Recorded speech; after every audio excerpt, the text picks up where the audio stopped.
नमस्कार, मैं हूं आपके साथ सबा शाहिद शेख। आज सवालों से देश के बेहद घोटालेबाजों को सुलगाएंगे, जिनसे आप लोगों को सतर्क रहने की बहुत जरूरत है, क्योंकि मोदी सरकार भी इन घोटालेबाजों को लेकर अलर्ट हो गई। देश में साइबर ठगी के कई चौंकाने वाले मामले सामने आए, जिसमें ठगों ने पलक झपकते ही करोड़ों रुपए उड़ा लिए, लोगों की तिजोरियों को खाली कर दिया। न सिर्फ आम जनता को निशाने पर लिया, बल्कि बड़े बड़े राजनेताओं, अभिनेताओं को भी ठग ने कंगाल कर दिया है और चीन साइबर गैंग का साथ दे रहा है। भारत से लूटी गई रकम को कन्वर्ट कर चीन भेजा जा रहा है। ऐसी ही एक चौंकाने वाली खबर यूपी से सामने आई, जहां ठगों ने चंद मिनटों में 500 करोड़ रुपए उड़ा दिए, जिसको लेकर न सिर्फ पुलिस प्रशासन हैरान रह गए, बल्कि योगी सरकार भी ठगों के खिलाफ एक्शन मोड में आ गई, क्योंकि ये शाइन सिटी से भी बड़ा घोटाला है। ठगी की बढ़ती वारदातों पर तमाम सवाल सुलग रहे हैं।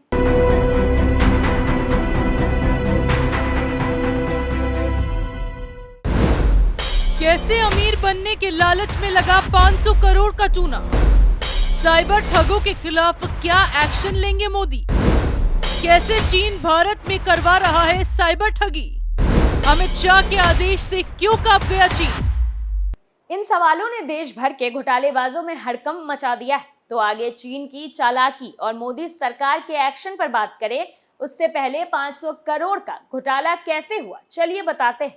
दरअसल यूपी के अंबेडकर नगर में बिना किसी मेहनत के रातों रात अमीर बनने का सपना हजारों लोगों पर भारी पड़ गया है। फर्जी ऐप के जरिए जालसाज कंपनी हजारों लोगों का करोड़ों रुपए लेकर फरार हो गई। जैसे ही यह खबर फैली, पुलिस प्रशासन में भी हड़कंप मच गया। पुलिस ने कंपनी चलाने वाले 6 लोगों के खिलाफ धोखाधड़ी का मुकदमा दर्ज किया है। कंपनी लगभग 500 करोड़ रुपए लेकर फरार हो गई। बताया जा रहा है कि जिला मुख्यालय के कुछ युवकों ने अपने एक इंजीनियर दोस्तों की मदद से आईडीए नेटवर्किंग नाम का एक ऐप बनाया। युवकों ने पहले उसे अपने करीबियों को डाउनलोड कराया। शुरुआती दौर में लोगों से 9,000 और 12,000 रुपए का निवेश कराया। कंपनी ने लोगों का भरोसा जीतने के लिए 1 महीने के अंदर लोगों का पैसा डबल कर वापस करना शुरू कर दिया। निवेशकों का कहना, भरोसा कंपनी पर मजबूत बना रहे, इसके लिए कंपनी ने लोगों को डॉलर में भुगतान किया।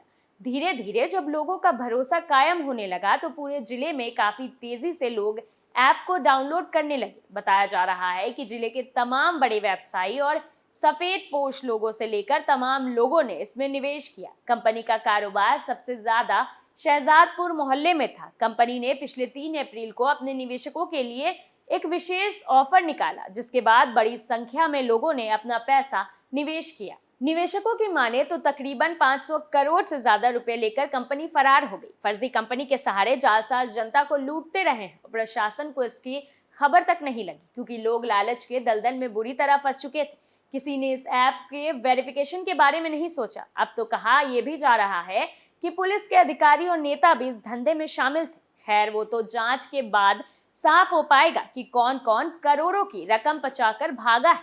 ये घोटाले भी ठीक शाइन सिटी घोटाले जैसा है, जिसमें निवेश के नाम पर ही लोगों को करोड़ों का चूना लगाया गया था और घोटालेबाज जनता को लूटकर विदेश फरार हो गए थे। और ऐसा ही निवेश ऐप में नाम पर हुआ है। रातों रात अमीर बनाने का सपना दिखाने वाली कंपनी 2 दिन पहले गायब हो गई। हैरानी की बात तो ये है कि ये आईडीए ऐप प्ले स्टोर से भी हट गई। ऐप गायब होने से निवेशकों में अफरा तफरी मच गई। 2 दिन पहले मामला अकबरपुर कोतवाली पहुंचा। बताया जा रहा है कि पुलिस कुछ लोगों को पकड़कर कोतवाली लाई, लेकिन बाद में सब छूट गए। अभी तक इस खेल का मास्टरमाइंड पकड़ा नहीं गया। इस दौरान कंपनी चलाने वाले युवकों की एक तस्वीर भी सोशल मीडिया पर खूब वायरल हुई। मामला बढ़ता देख पुलिस ने 6 युवकों पर धोखाधड़ी का मुकदमा दर्ज कर लिया है। आरोपियों की तलाश की जा रही है, लेकिन आरोपियों की पता नहीं लग पाया है। वहीं खबर यह भी है कि आरोपी चीन के जरिए इस तरह के धंधे को भारत में अंजाम दे रहे हैं। बड़ी राशि की ऑनलाइन ठगी में चौंकाने वाला तरीका सामने आ रहा है। ठगी जाने वाली राशि दूसरे खाते में जाने के साथ ही क्रिप्टो करेंसी में बदल जाती है, जो लंबे समय तक क्रिप्टो भी नहीं रहती। इसे डॉलर में बदलकर चीन के खाते में ट्रांसफर कर दिया जाता है। दरअसल पूरा खेल एंड्रॉइड सपोर्टिंग एक एप्लीकेशन यानी ऐप से हो रहा है, जिस पर बैंकिंग सेक्टर की निगरानी कम है। साइबर पुलिस ने भोपाल में 35 लाख रुपए की ठगी के मामले में जांच शुरू की तो पता चला कि रकम खाते से जाते ही क्रिप्टो करेंसी और फिर डॉलर में कन्वर्ट होकर चीन के खाते में जमा हो गई है। पुलिस के मुताबिक भोपाल की निजी कंपनी में सेल्स मैनेजर प्रवीण शर्मा 34 लाख की साइबर ठगी के शिकार हुए हैं। उन्हें 4 अप्रैल को टेलीग्राम ऐप पर ठग ने पेपर वर्क के काम देने का कहकर एक लिंक भेजे और काम पूरा होने पर 2 लाख रुपए देने का झांसा दिया। उनसे मोबाइल नंबर, खाता नंबर, एटीएम, ईमेल जैसी जानकारी ली गई। उन्हें काम दिया गया और उसके पूरा होने के पहले ही उसके खाते में 2 लाख रुपए डाल दिए गए, लेकिन रुपए निकालने से पहले ही उन्हें और काम देने का झांसा देकर 3 लाख रुपए प्रोसेसिंग के नाम पर मांगे गए। इसके बाद उन्हें एक ऐप डाउनलोड कराकर उनके खाते से करीब 34 लाख रुपए निकाल लिए गए। बाद में उन्होंने जब 2 लाख रुपए निकालने की कोशिश की तो पता चला कि उनका खाता हैक हो चुका था। उन्हें ठगी का एहसास हुआ तो उन्होंने साइबर क्राइम पुलिस में शिकायत की, लेकिन तब तक बहुत देर हो चुकी थी। साइबर क्राइम पुलिस के मुताबिक ठगी बाइनेंस नामक एंड्रॉइड सपोर्टिंग एप्लीकेशन के जरिए से की गई है। इस ऐप में न केवल राशि कन्वर्ट करने का विकल्प है, बल्कि मनी ट्रांसफर करने में भी ये सक्षम है। जो ठगी हुई उसकी राशि रुपए से क्रिप्टो और फिर डॉलर में कन्वर्ट होकर चीन के खाते में जमा हुई। इस मामले की भी जांच जारी है। ऐसे में ये जानना भी जरूरी है कि क्रिप्टो और रुपए कैसे कन्वर्ट होता है। चलिए बताते हैं। दरअसल crypto currency digital payment system है जिसका ट्रांजैक्शन बैंक वेरीफाई नहीं करता है। रुपए को क्रिप्टो करेंसी में कन्वर्ट करने के 2 माध्यम हैं। सबसे आसान तरीका क्रिप्टो एक्सचेंज के जरिए से खरीदना है। दुनिया भर में सैकड़ों क्रिप्टो करेंसी एक्सचेंज है। वजीरएक्स, जेपे, कॉइन स्विच, कॉइन डीसीएक्स गो नाम के कुछ ऐसे ही एक्सचेंज हैं। ये कभी बंद नहीं होते और भारत में ये धंधा तेजी से बढ़ रहा है। नोएडा में रिटायर्ड अधिकारी से ठगी, तीसरी पास ने खोली कंपनी, खाते से उड़ा लिए 1 करोड़ 68 लाख रुपए। इसी तरह यूपी में एक रिटायर्ड अधिकारी के साथ भी इसी तरह की ठगी का मामला सामने आया है।